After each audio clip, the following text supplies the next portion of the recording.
Steroids के injection लगा के मेरे पड़ोस की बिल्डिंग वाले नरेश भैया अगर अपने पड़ोसी के लौंडे को पेल दे तो उसका बाप उसके ऊपर कर देता है एफआईआर। नरेश भैया को घर से उठाने आ जाती है पुलिस और नरेश भैया की चूतड़ों पे चट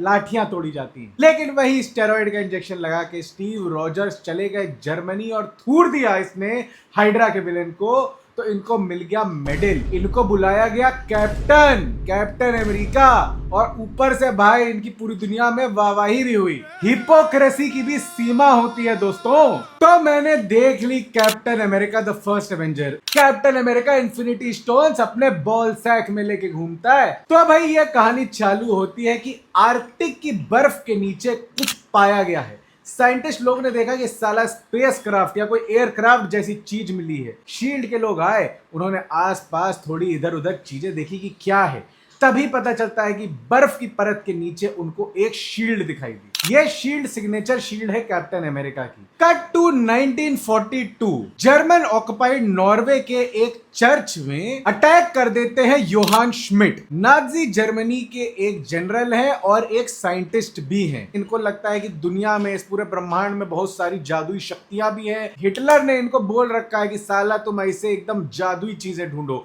यूनिवर्स की शक्तियों वाली चीजें ढूंढो जिससे हम और ताकतवर बन पाए। साला एक टट्टे का आदमी था हिटलर, एकदम दो कौड़ी का वाहियात आदमी। तो इसने अपने साथ के गैंग वाले भी एकदम वाहियात दो कौड़ी के टट्टा लेस आदमी चुना है इसने। टेसरैक्ट एक्चुअली गिरजाघर में बहुत पहले छुपा दिया गया था। यहाँ पे दीवार के अंदर इसको छुपाया गया था, लेकिन योहान श्मिट ने इसको ढूंढ लिया। बनाएंगे तहल का ऑमलेट, गांड फाड़ देंगे हम। कट टू न्यूयॉर्क, हमारे स्टीव रॉजर्स बार फौज की भर्ती के लिए जा चुके हैं, लेकिन इनको रिजेक्ट कर दिया जाता है। स्टीव रॉजर्स की बॉडी बहुत कमजोर सी थी, पतले थे, हाइट में छोटे थे, इनको एस्मा था, बहुत सारी प्रॉब्लम्स थी जिस वजह से फौज में इनकी भर्ती नहीं हो पा रही है। फौज वालों को लगता है कि इनकी बॉडी कैपेबल नहीं है। अभी उन्होंने देखा कहा है कि ये साहब अपने स्क्रोटम में इन्फिनिटी स्टोन्स लिए टहलते हैं, कि फिल्म देख रहे होते हैं। फिल्म के पहले वहां पे एक एड चलाया जाता है कि किस तरह से अमेरिका की फौज गई हुई है, एक्सिस पावर्स से लड़ाई कर रही है। तो सामने दो तीन बैठे लौंडे कह रहे होते हैं कि अरे आगे बढ़ाओ एड को, मूवी चलाओ। ये साला प्रिविलेज क्लास, दो कौड़ी का क्लास, इनकी जवानी पे थू है। वहां फौज में लौंडे लड़ाई कर रहे हैं, इनकी उम्र में इनसे कम उम्र के लौंडे, लेकिन ये हरामजादे यहां बैठ के फिल्म देख रहे हैं। तो पीछे कैप्टन स्टीव रॉजर्स बैठे हुए हैं, कहते हैं कि सुनो, ऐड चलने दो, थोड़ी इज्जत दो भाई, तुम्हारे ही देश की फौज। आगे के लौंडे ले जाते हैं कैप्टन स्टीव रॉजर्स को पिछवाड़े वाली गली में और कुटैया चालू कर देते हैं स्टीव रॉजर्स की। स्टीव रॉजर्स भी हिम्मत नहीं हारते हैं, बार बार खड़े हो जाते हैं। तो साला जो इनको मारने आए थे ये बुली लोग, ये कहते हैं साला तुम थकते नहीं, हम इतना पेले तुमको, साला तुम थका नहीं अभी तक। तो स्टीव रॉजर्स अपना आइकॉनिक डायलॉग मारते हैं, I can do this all day. तभी पीछे से इनका दोस्त आता है बकी बार्न्स और इनके बुली लोगों की गांड तुड़ैया करता है। बकी बार्न्स ऑलरेडी फौज में है, एनलिस्ट कर चुका है 107th इन्फेंट्री में, और ये अब शिप होने वाला है Germany to fight the axis powers. Bucky Barnes Steve Rogers को ले जाते हैं दो बहुत खूबसूरत कन्याओं के साथ कि चलो भाई तुमको मेला इला दिखाएं, फिर डांस वांस करेंगे। तो सब लोग जा रहे हैं वहां पे। यहाँ पे टोनी स्टार्क के पिताजी हावर्ड स्टार्क भी अपना एक्सपो चला रहे हैं, वहां पे दिखा रहे हैं लोगों को कैसे उड़ती हुई गाड़ी बनाई है इन्होंने। जैसा बाप वैसा लौंडा, साला जीनियस आदमी। स्टीव रॉजर्स को इन सारी चीज में इंटरेस्ट नहीं है, क्योंकि स्टीव रॉजर्स ने फौज को ही अपना जीवन मान लिया है। बकी बार्न्स इनके पास जाकर कहते हैं कि यार स्टीव क्या दिक्कत है भाई, कब तक ट्राई करते रहोगे ऐसे ही फौज का भर्ती में, तुम इतनी बार फोर्ज कर चुके हो। अलग अलग जगह पे जाते थे स्टीव रॉजर्स, अपनी आइडेंटिटी अलग अलग बताते थे, लेकिन हर जगह से रिजेक्ट होके आए हैं। अलग अलग स्टेट्स गए हैं ये, सिर्फ इसलिए जिससे ये फौज में भर्ती हो सके। आप समझ सकते हैं कि मतलब हाइट में एकदम छोटा सा लड़का, एकदम बदन सीकड़ा हुआ है, मतलब आदमी जो हेल्दी होता है वो कांप जाता है जंग में जाने से। स्टीव रॉजर्स के दिल में भाई कितना मतलब आग होगी यार, मर्द है ये। लेकिन जब ये बात चल रही होती है, दूर से खड़ा एक आदमी दाढ़ी वाला इनकी बात सुन लेता है। अगले दिन जब जाते हैं एनलिस्टिंग के लिए स्टीव रॉजर्स, फिर चले जाते हैं अपने सारे दस्तावेज लेके कि हमको फिर से फौज में जाना है। जो बंदा इनको रिजेक्ट करने वाला था उनके कान में आके कोई आदमी एक बात बोल देता है, तो इनको स्टीव रॉजर्स को साइड में अलग ले जाया जाता है। फिर स्टीव रॉजर्स के सामने आता है वही दड़ियल आदमी जिसने दूर से कल इनकी और बकी की बात सुन ली थी। इस बंदे का नाम है डॉक्टर एब्राहम अर्स्काइन। तो ये स्टीव रॉजर्स से कहता है यार तुम्हारा जिगर बहुत ज्यादा मजबूत है, तुम बार बार आ जाते हो, इतनी बार रिजेक्ट हो चुके पे हो फिर भी तुम आ जाते हो यार आर्मी में एनलिस्ट करने के लिए, चलो हम तुम्हें अप्रूवल दे रहे हैं। ठप्पा लगा दिया जाता है और जिसकी किस्मत स्वयं भगवान लिख के भेजा हो उसको इंसान क्या रोक सकते हैं। पहुंच जाते हैं स्टीव रॉजर्स फौज में। जो भी इनके साथ ट्रेनिंग कर रहे हैं वो सब मुस्टंडे बड़े बड़े हट्टे कट्टे लोग हैं, लेकिन ये हाइट में थोड़े छोटे हैं, कमजोर से हैं। जनरल भी आते हैं, देखते हैं इनको, बहुत नीची निगाह से देखते हैं कि भाई ये कुछ कर नहीं पाएगा। लेकिन वहां पे आती है मोहतरमा Peggy Carter. Steve Rogers army में भले ही सबसे कमजोर हूं, वहां पे टेस्ट में कई बार ये फेल भी हो रहे हूं, इनको इनके यूनिट वाले बुली भी कर रहे हूं, लेकिन हार नहीं मानते। एक सीन आता है जिसमें भग रहे होते हैं, इनका जो ड्रिल सार्जेंट होता है कहता है कि ये देख रहे हो खंबा, इसके ऊपर जो झंडा है, जो ये झंडा उतार के ले आएगा उसको आगे भागना नहीं पड़ेगा, वो गाड़ी में पेगी कार्टर के साथ बैठ के जा सकता है। अब सारे लौंडे गए, भाग के पोल के ऊपर चढ़ने की कोशिश कर रहे हैं, घंटा कोई झंडा उखाड़ पाया। पीछे से आया स्टीव रॉजर, उन्होंने नीचे से बोल्ट खींचा, पोल नीचे गिरा, झंडा उठा के दे दिया अपने ड्रिल सार्जेंट को और मस्त गाड़ी में चौड़ में बैठ के आए हैं ये पेगी कार्टर के साथ। सिर्फ बॉडी बिल्डिंग जरूरी नहीं है, बुद्धि बिल्डिंग भी जरूरी है। जनरल डॉक्टर अर्स्काइन से बात कर रहे होते हैं, कह रहे होते हैं कि ये देख रहे हो, ये जो तुम सीकड़ा सा बच्चा लाए हो, ये लौंडा ये कुछ कर नहीं पाएगा। जंग जीतने के लिए गाड़ में गूदा चाहिए, फट्टू लोग नहीं लड़ सकते। बिकॉज ये जनरल साहब ने इतने मुस्टंडे लोगों के साथ काम किया, इनको लगता ही नहीं है कि ऐसा कोई कमजोर आदमी गाड़ में गूदा लिए घूम रहा होगा। ये क्या करते हैं, ऐसे नकली ग्रेनेड उठाते हैं, पिन खींचते हैं और फेंक देते हैं। जो मुस्टंडे आसपास कैप्टन स्टीव रॉजर्स की एक्सरसाइज कर रहे होते हैं ना, उनकी चूतड़े कांप उठती हैं, वो भाग लेते हैं। लेकिन कैप्टन स्टीव रॉजर्स उस ग्रेनेड के ऊपर कूद जाते हैं, ऐसे ढक लेते हैं ग्रेनेड को और अपने दोस्तों से कहते हैं पीछे हटो। भाई क्या होता होगा एक इंसान के टट्टों में, उसमें इतनी शक्ति आ जाए कि मौत के मुंह में अपना हाथ डालने तक को तैयार हो गया, सिर्फ इसलिए जिससे कुछ अनजान लोग जो उसको बुली कर रहे थे जिंदा बच सके। भाई कैप्टन स्टीव रॉजर्स वो आदमी है, ये नंगे ग्रेनेड के ऊपर अपना शरीर लेके कूद गया था तब जब इसके पास शक्ति नहीं थी। पेगी कार्टर भी बहुत ज्यादा बहादुर औरत है, क्योंकि जब सब लोग भाग रहे थे ना, पेगी कार्टर एक्चुअली ग्रेनेड की तरफ भाग रही थी। जनरल भी समझ जाते हैं कि भाई है तो भाई बंदे में कुछ बात तो है। डॉक्टर एब्राहम अर्स्काइन ये देख के खुश होते हैं, एकदम सही बंदे को सेलेक्ट किया है। दोस्तों मुझे माफ कर देना, कल रिकॉर्डिंग करते समय मेरी स्टोरेज खत्म हो गई थी, इस वजह से मुझे रिकॉर्डिंग रोकनी पड़ी और आज रिकॉर्डिंग कर रहा हूँ। मैं अपनी गांड पकड़ के सॉरी बोलता हूँ दोस्तों, सॉरी, मैं अपना कान पकड़ के सॉरी बोलता हूँ दोस्तों। डॉक्टर एब्राहम अर्स्काइन ऐसे कोई आंडू पांडू साइंटिस्ट नहीं है, इन्होंने बना लिया है एक तो बहुत ही भयंकर इंजेक्शन, सुपर हीरो सीरम, जो लौंडे की नस में लगाते ही लौंडे के डोले बन जाते हैं एकदम 20-20 इंच के, छाती हो जाती है 56 इंच की। अरे बहुत ही ज्यादा कातिलाना इंजेक्शन है, मतलब इंसान को सुपर ह्यूमन एबिलिटीज दे देता है। रियल लाइफ स्टेरॉइड की तरह नहीं है जो आपको नपुंसक बना दे। Stay away from that shit. खैर डॉक्टर एब्राहम अर्स्काइन ने स्टीव रॉजर्स को सिलेक्ट किया होता है इस प्रोग्राम के लिए, उसको ये इंजेक्शन, ये सुपर हीरो सोल्जर एडमिनिस्टर किया जाएगा और ये पूरा प्रोसीजर करेंगे डॉक्टर एब्राहम अर्स्काइन और उनको असिस्ट करेंगे हार्वर्ड स्टार्क। इस प्रोसीजर के एक रात पहले एब्राहम अर्स्काइन आते हैं और स्टीव रॉजर्स से कहते हैं कि यार पता है तुम लौंडे बहुत मस्त हो यार, जब हिटलर पावर में आया उसने हमसे बोला कि हमारा नाजी फौज को सुपर हीरो बना दो, हमने बोला हम लंड कुछ नहीं बनाएंगे, हम जा रहे हैं अमेरिका। हमने लगवाया अपना वीजा तत्काल में और आ गए अमेरिका। अब ये हम एक्सपेरिमेंट तुम्हारे साथ कर रहे हैं। ये इंसान की हर चीज को एक्सपैंड कर देता है, अच्छी चीज और अच्छी बन जाती है, बुरी चीज और बुरी बन जाती है। योहान श्मिट भी एक्चुअली एक टाइम पे एब्राहम अर्स्काइन के साथ ही काम किया करते थे। योहान श्मिट ने ये सुपर हीरो सोल्जर अपनी नसों में लगा लिया था, लेकिन योहान श्मिट थे एक नंबर के हरामजादे, उनको शक्ति तो मिल गई लेकिन उनके साथ बहुत बुरा भी हुआ है। अब हो जाती है अगली सुबह, पेगी कार्टर के साथ स्टीव रॉजर गाड़ी में बैठ के जा रहे होते हैं। पेगी कार्टर को बता रहे होते हैं कि वो गली देख रही हो, उसमें हमको पेला गया है, वो चौराहा देख रही हो, उस पर हमें पेला गया है। पेगी कार्टर इससे पूछती है कि साले इतने लल्लू क्यों हो तुम, काहे नहीं भग लेते हो जब लड़ाई होती है। स्टीव रॉजर कहते हैं पेगी से, हम बहुत सारी चीजें हैं पेगी, हम भगोड़े नहीं हैं। पेगी हो जाती है इम्प्रेस हमारे अस्थमा वाले स्टीव रॉजर्स से और पूछती है कि नाच लेते हो। स्टीव रॉजर्स कहता है कि नहीं हमारी फटती है, क्योंकि अगर कोई लड़की हमारे पैर के ऊपर चढ़ गई तो हमको फ्रैक्चर हो जाएगा पेगी। ये लोग पहुंचते हैं एक सुपर सीक्रेट फैसिलिटी में, जिसमें डॉक्टर एब्राहम अर्स्काइन सारे जनरल लोगों को और नेता लोगों को बता रहे होते हैं कि हम इस लौंडे के ऊपर करने जा रहे हैं एक्सपेरिमेंट। उसमें एक क्रूगर नाम का लौंडा भी होता है जो दिखने में बहुत स्मार्ट होता है, लेकिन इसके चेहरे पे एक अलग तरह की हरामजदगी का ग्लो दिख रहा होता है। खैर कोई नहीं, एक्सपेरिमेंट चालू होता है। डॉक्टर एब्राहम अर्स्काइन स्टीव रॉजर्स की नस में वो इंजेक्शन लगा देते हैं और उसके बाद उसको सैचुरेट करने के लिए, वीटा रेज का एक्सपोजर करने के लिए उसको एक टीन के डब्बे में बंद कर देते हैं। उस टीन के डब्बे में स्टीव रॉजर्स की चूतड़े रह जाती हैं भाई। आदमी चीख रहा होता है, चिल्ला रहा होता है,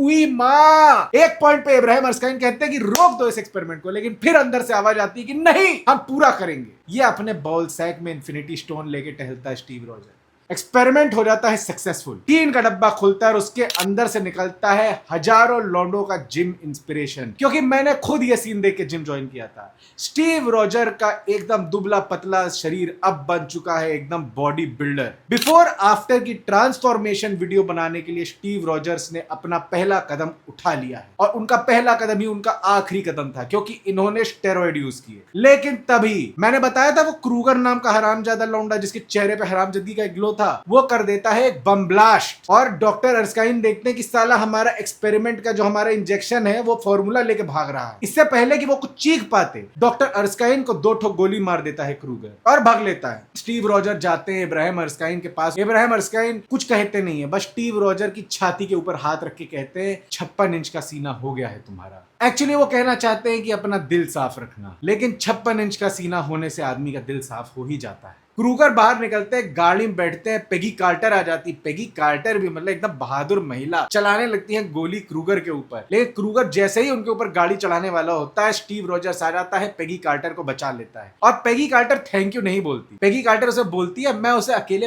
पेल सकती थी।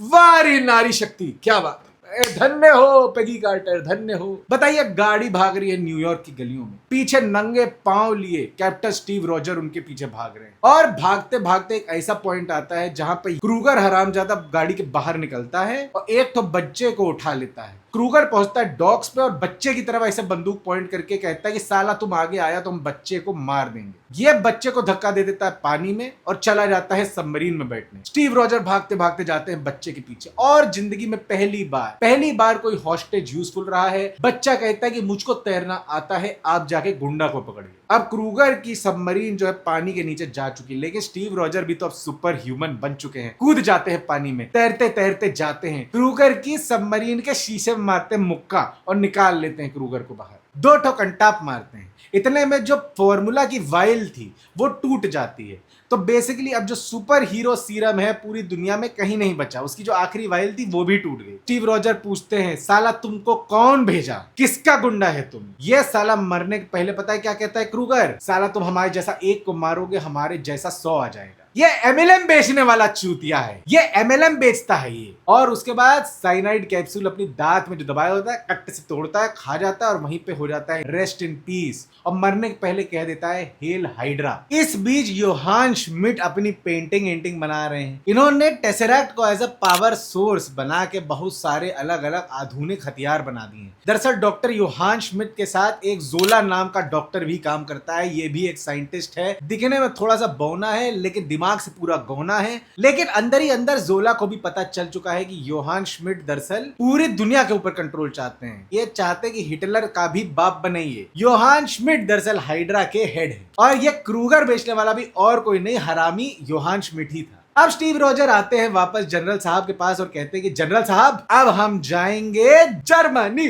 Germany Germany Germany. लेकिन जनरल कहता है घंटा तुम कहीं नहीं जा रहे हो, तुम यहाँ चुप्पे-चाप बैठो, तुम एक एक्सपेरिमेंट हो, ठीक है। एक तो सेनेटर आते हैं, क्या रे रॉजर्स दिन का 1000 रुपए कमाना चाहते हो? स्टीव रॉजर्स कहते हैं कि हाँ भाई कमाएंगे। ये सेनेटर उनसे कहता है कि साला तुम अब एंटरटेनमेंट करेगा। ये करते हैं ड्रामा थिएटर, जाते हैं नाच गाना करते हैं, कैप्टन अमेरिका बन के। बताइए इतना करोड़ों का इन्वेस्टमेंट किया गया इसकी बॉडी बनाने में, अब ये क्या कर रहा है, नौटंकी कर रहा है। साला इसका मूवी बन रहा है, कॉमिक बुक बन रहा है। अब ये सिर्फ और सिर्फ एडवर्टीजमेंट करने के लिए एक बंदर बन चुके हैं। जहां सेनेटर बोले यहाँ पे 2 ठुमके लगाओ, स्टीव रॉजर वहां पे 2 ठुमके लगा देते हैं। मतलब फेम एम सब मिल रहा है इनको, लेकिन सेटिस्फैक्शन नहीं मिल रहा है इनको जॉब से। अब जब पूरे अमेरिका का टूर कर लेते हैं, पहुंच जाते हैं जर्मनी अपने सोल्जर्स को एंटरटेन करने के लिए। लेकिन यही अंतर होता है प्रिविलेज क्लास में और सोल्जर में। प्रिविलेज क्लास तो देख के खुश हो रहा था स्टीव रॉजर्स को, किस तरह ये प्ले में आके नाच रहे हैं, ठुमके लगा रहे हैं, नकली नौटंकी के मैंने एडोल्फ हिटलर को मुक्के मार रहे हैं, तो बच्चे तो बहुत तालियां बजाते थे। लेकिन अब जिनका एंटरटेनमेंट करने स्टीव रॉजर्स आए हैं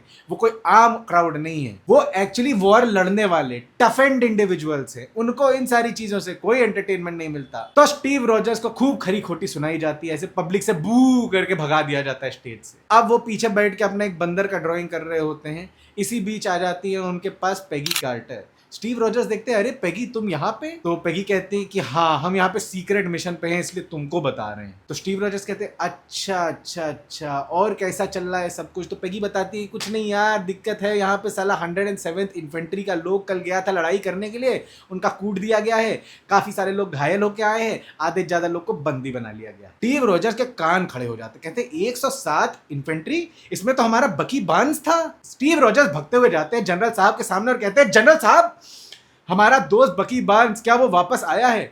जनरल कहते हैं कि नहीं भाई, मिसिंग है। तुम साले यहाँ क्या कर रहा है? तुम वहां पे जाके ठुमका लगाओ। स्टीव रॉजर कहता है ठुमका तो हम लगाएंगे, लेकिन जर्मनी में घुस के ठुमका लगाएंगे। स्टीव रॉजर्स जाते हैं और पेगी से कहते हैं कि हमको जाना है जर्मनी। पेगी कहती है हम जानते हैं हावर्ड स्टार्क को, हावर्ड स्टार्क चलाते हैं बहुत बढ़िया हवाई जहाज। तो प्लेन में बैठे सारी प्लानिंग कर रहे होते हैं कि ये देखो हमारे पास ट्रांसपोंडर है, एक बार हमको सारी यूनिट मिलेगी, हम ये दबा देंगे जिससे तुम लोग हमारे पास आ पाओगे। हावर्ड स्टार्क पीछे कहते हैं कि ओ पेगी, हमारे साथ भेलपूरी खाने चलोगी? पेगी उनको देखती है और कहती है कि हमें भेलपूरी पसंद नहीं, और कहती है स्टीव रॉजर से साला तुम सेफली वापस आना, ठीक है? स्टीव रॉजर हवाई जहाज से कूद जाते हैं और घुस जाते हैं एनिमी टेरिटरी में, जर्मनी। अब जर्मनी में एक ठो जेल में सारा एलाइड फोर्सेस का वॉर प्रिजनर्स को रखा गया है। तो स्टीव रॉजर वहां पे घुस जाते हैं, गुंडा लोग को हाइड्रा का मारते हैं, जेल से कुछ कैदियों को रिहा करा देते हैं, और वो सारा कैदी बाहर निकल के कोहराम मचा देता है और मस्त इधर उधर धमाके अमाके कर रहा होता है, सारा हथियार उड़ा रहा होता है। डॉक्टर योहान श्मिट कैमरा में सारी चीजें देख लेते हैं कि देखो भाई यहाँ पे हुड़दंग मच गया है, अब हमको यहाँ से भगना पड़ेगा। डॉक्टर जोला पकड़ाते अपनी गाड़ी की चाबी, कहते हैं साला गाड़ी पे एक ठो स्क्रैच नहीं आना चाहिए, तो हमारी गाड़ी हमारे घर पहुंचाओ। और भागते हुए जा रहे होते हैं छत पे, क्योंकि छत पे लगा होता है इनका हेलीकॉप्टर। इस बीच उसी बिल्डिंग में घुस जाते हैं स्टीव रॉजर और बकी बार्न्स को ढूंढ लेते हैं। बकी बार्न्स देखते हैं स्टीव रॉजर्स को, कहते हैं कि साला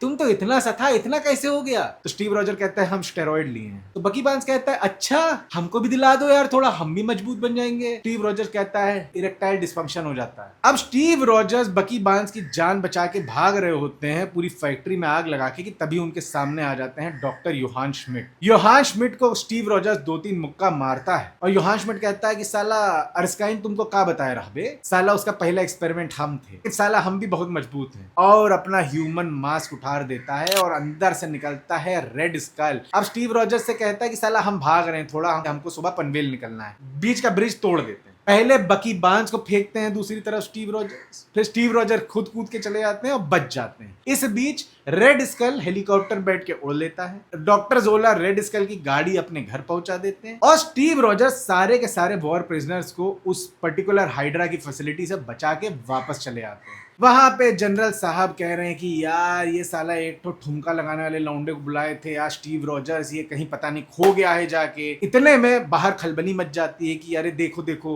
वो आ गया। बाहर जनरल साहब जाते हैं और देखते हैं कि स्टीव रॉजर्स सारे वॉर प्रिजनर्स को बचा के ले आए। सारा लोग चिल्लाने लगता है कैप्टन अमेरिका जिंदाबाद, कैप्टन अमेरिका जिंदाबाद। स्टीव रॉजर्स कहते हैं कि यार हमको थोड़ा अपना कॉस्ट्यूम भी बदलना है, तो ये चले जाते हैं हावर्ड स्टार्क के पास। जिस सुबह इनका अपॉइंटमेंट होता है हावर्ड स्टार्क से, एक ठो आर्मी की मोहतरमा आती है इनके पास और कहती है कि अमेरिका की सारी महिला लोग की तरफ से हम तुम्हारा धन्यवाद करना चाहते हैं, और दे देती हैं इनको एक बहुत प्यारी सी चुम्मी। और ये चुम्मी देते हुए इनको देख लेती हैं पेगी कार्टर। स्टीव रॉजर्स देखते हैं, कहते हैं कि अरे पेगी वो नहीं है जो तुम समझ रही हो। पेगी कहती हैं बेटा मेरा नाम पेगी है, पेग करना मेरा शौक है, आज मैं 2 पेग चढ़ाऊंगी सिर्फ तुम्हारी धोखाधड़ी के ऊपर। साले ऑल मेन आर पिग्स, तुम भी साला मर्द निकला। स्टीव रॉजर पीछे पीछे भगते हुए जा रहे होते पेगी कार्टर के, इतने में उनका अपॉइंटमेंट हो जाता है हावर्ड स्टार्क से। हावर्ड स्टार्क बताते हैं ये देखो अलग अलग तरह की हमने तुम्हारे लिए शील्ड बनाई है। लेकिन स्टीव रॉजर देखते हैं जमीन के पास एक बहुत सिंपल सी राउंड सी शील्ड रखी हुई है, उसे उठाते हैं और पूछते हैं कि भाई ये कौन सा मटेरियल है? तो हावर्ड स्टार्क बताते हैं ये वाइब्रेनियम है, स्टील से हल्का है और भाई इसके आर पार कुछ जा ही नहीं सकता, बहुत ही ज्यादा स्ट्रॉन्ग है। पेगी को दिखाते हैं, स्टीव रॉजर्स कहते हैं पेगी कैसी लग रही है ढाल? पेगी अभी भी गुस्सा है, निकालती है बंदूक बंदूक 4 गोली चलाती हैं, शील्ड के ऊपर लगती हैं, वो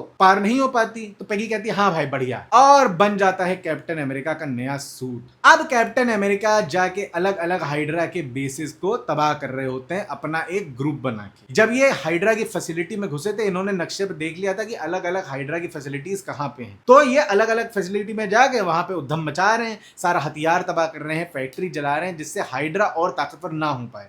और योहान श्मिट अंदर ही अंदर खींच रहा है कि साला हमारा सारा फैक्ट्री जला दिया जा रहा है, हमारा सब कुछ चौपट कर दिया जा रहा है, इतना इन्वेस्टमेंट डाले हम, साला सब खराब हो गया। अब एक दिन पता चलता है कैप्टन अमेरिका को कि डॉक्टर जोला एक ट्रेन से कहीं जा रहे होते हैं। ये योहान श्मिट के राइट हैंड मैन है, इनको पकड़ना बहुत जरूरी है। तो स्टीव रॉजर्स और उनकी टीम ऐसे ट्रेन के अंदर जिपलाइन से घुसती है, मार अंदर हाइड्रा का गुंडा लोग से लड़ाई करती है। लेकिन इसी बीच हमारा दोस्त बकी बांस ट्रेन से नीचे गिर जाता है। स्टीव रॉजर्स बहुत कोशिश करते हैं बकी की जान बचाने के लिए, लेकिन बकी का बकिंगम पैलेस हो जाता है। ऊपर ऊंचाई से नीचे खाई में गिर जाता है बेचारा बकी, और स्टीव रॉजर्स रोते रह जाते हैं ऊपर। फिर अंदर जाके हाइड्रा के गुंडा लोग का खूब गांड तोड़ाई करते हैं और डॉक्टर जोला को किडनैप करके ले आते हैं। अब डॉक्टर जोला का छोला बनाया जाता है और इनको किया जाता है इंटेरोगेट। जनरल साहब कर रहे हैं इंटेरोगेट डॉक्टर जोला से कि बता दो कहां है ये हरामजादा योहान श्मिट। जोला की फट जाती है और जोला सारी चीजें बक देते हैं कि भाई सबसे बड़ा हाइड्रा का फैसिलिटी जो आखिरी वाला है वो कहां पे है।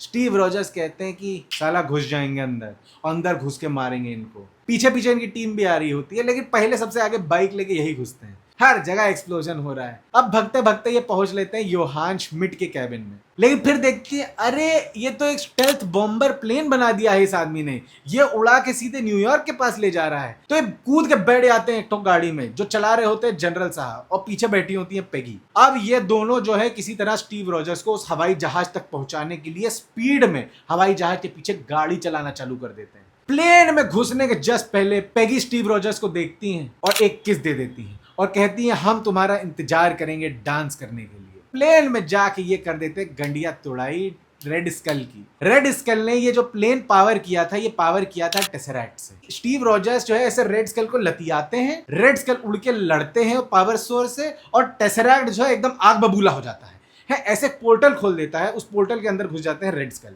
टेसरैक्ट वहीं रहता है, पोर्टल फिर से बंद हो जाता है, लेकिन ये जो हवाई जहाज है ये उड़ता हुआ जा रहा होता है न्यूयॉर्क की तरह। इसको तो कैप्टन अमेरिका ही बचा सकता है। प्लेन के रेडियो से बात करना चालू करता है जनरल साहब और पेगी से, कहता है कि देखो यार इस प्लेन को रोकने का एक ही तरीका है, इस प्लेन को नीचे क्रैश लैंडिंग करना पड़ेगा, क्योंकि इसको नीचे उतारा नहीं जा सकता, ये टारगेट लॉक्ड है न्यूयॉर्क की तरफ। अब भाई सीन बहुत दुखद है, कैप्टन अमेरिका प्लेन नीचे उतार रहे हैं। जनरल साहब ने पेगी को थोड़ा प्राइवेट मोमेंट दे दिया है, कहा कि तुम बात कर लो अपना स्टीव रॉजर्स से, और बाहर चले जाते हैं। पेगी कह रही होती है कि यार साला हम तुम्हारे साथ इस वीकेंड पे डांस करना चाहते हैं, टाइम पे पहुंच जाना। इनको भी पता है स्टीव रॉजर वापस नहीं आने वाले हैं, लेकिन भाई just to have those final moments as nice moments, ये बात कर रही होती है उनसे कि भाई चलो हम लोग करेंगे, डांस करेंगे चल के साथ में।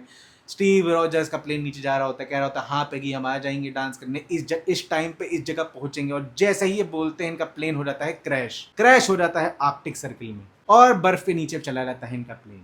पेगी कार्टर रोती रह जाती हैं, जनरल साहब भी बहुत दुखी हो जाते हैं। इस तरह उस पर्टिकुलर एरा में कैप्टन स्टीव रॉजर्स की कहानी खत्म होती है। कट टू टुडे, बर्फ में वो जो शील्ड देखी गई थी ना, वो शील्ड और किसी की नहीं थी, वो कैप्टन अमेरिका की थी। उसी बर्फ के अंदर दफन मिलते हैं हमें कैप्टन अमेरिका, क्योंकि ये जमा दिए गए थे, एक तरह से देखा जाए क्रायो स्लीप में चले गए थे। ये एज नहीं करते हैं और आज के समय में इनकी आंख खुलती है अपने एरा के एक हॉस्पिटल बेड में। उठते हैं और कहते हैं कि अरे भाई कहाँ पहुंच गए हम। एक मोहतरमा आती हैं फौज के अंदर, कहती हैं कि सर आप न्यूयॉर्क में हैं अभी। स्टीव रॉजर्स कहता है नहीं सच सच बताओ हम कहाँ पे हैं, क्योंकि रेडियो पे जो गेम बज रहा है ना बेसबॉल वाला, वो साला हम लाइव देखें। तुम साला हमको स्कैम करने की कोशिश कर रहा है, तुम MLM का आदमी है। मोहतरमा एक बटन दबा देती है, बाहर से 2 ठो ऐसे मॉडर्न ऐसे सूट पहन के गार्ड आ जाते हैं। स्टीव रॉजर्स के सामने गार्ड क्या चीज है, साला 2 कंटाप धरता है, गार्ड की गांड फट जाती है और एक बॉक्स तोड़ के निकलते हैं। स्टीव रॉजर बाहर निकलते हैं, देखते हैं कि भाई एक तो ऐसे इन लोगों ने ड्रामा के लिए बॉक्स बना रखा था। ये भागते हुए बाहर निकलते हैं तो देखते हैं कि भाई न्यूयॉर्क तो एकदम आधुनिक हो चुका है, एकदम टाइम स्क्वायर तक भागते भागते पहुंच जाते हैं। और इतने में आता है इनके पीछे से निक फ्यूरी और कहता है at ease soldier. Steve Rogers पीछे मुड़ते हैं, एक आंख वाला एक लौंडा हमको बोल रहा है एट ईज।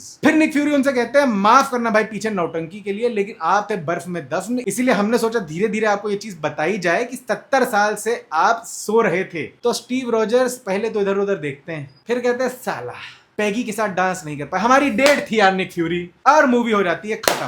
इस मूवी के पोस्ट क्रेडिट सीन में आता है वो सीन जिसमें कैप्टन अमेरिका एक बॉक्सिंग जिम में एक सैंड बैग को मुक्का मार रहे होते हैं, प्रैक्टिस कर रहे होते हैं, बहुत ज्यादा गुस्सा आ जाते हैं तो बैग ही फाड़ देते हैं। पीछे से आते हैं निक फ्यूरी, कहते हैं हम तुम्हारे लिए एक तो मिशन लेके आए हैं, और फिर कट के आता है पहला टीजर एवेंजर्स का, पहला टीजर उस फ्रेंचाइज का जिसने आज इस पर्टिकुलर फ्रेंचाइज को जान दी। You know, all the superheroes coming together. भाई क्या मस्त टीजर था, उस टाइम पे देखा था तो मजा ही आ गया था।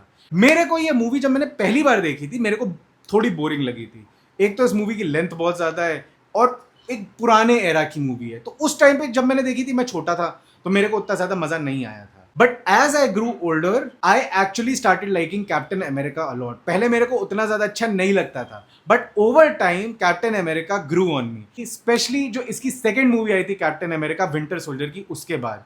And that's why when I watch this movie this time I actually enjoyed री वॉचिंग इट। मेरे को ये लगा इस मूवी में ना वीएफएक्स बहुत सारी जगह पे अच्छा नहीं था, ग्रीन स्क्रीन का वर्क बहुत जगह पे शॉडी था, it was not very good, I am being very honest. But कई जगह पे वीएफएक्स काफी अच्छा था, तो I am not sure what exactly happened. कई जगह पे ग्रीन स्क्रीन अच्छा नहीं है, कई जगह पे वीएफएक्स वर्क बहुत अच्छा है, बट ग्रीन स्क्रीन उन जगहों पे अच्छा नहीं था जहां पे आप पुराना एरा दिखा रहे हो। मे बी उस वजह से नहीं हो पा रहा हो, because you know you're just projecting those old buildings and old things on the screen, और आगे कैरेक्टर चल रहा है तो लाइटिंग शायद एडजस्ट नहीं हो पाई थी। But apart from that, story wise now that I look back I really like the movie. इस मूवी में हम लोग को हाइड्रा का इंट्रोडक्शन मिलता है, इस मूवी में हम लोग को टेसराक्ट का इंट्रोडक्शन मिलता है। So overall I genuinely had a great time watching this movie, and the next movie that I am going to watch in this marathon is the first Avengers that came out.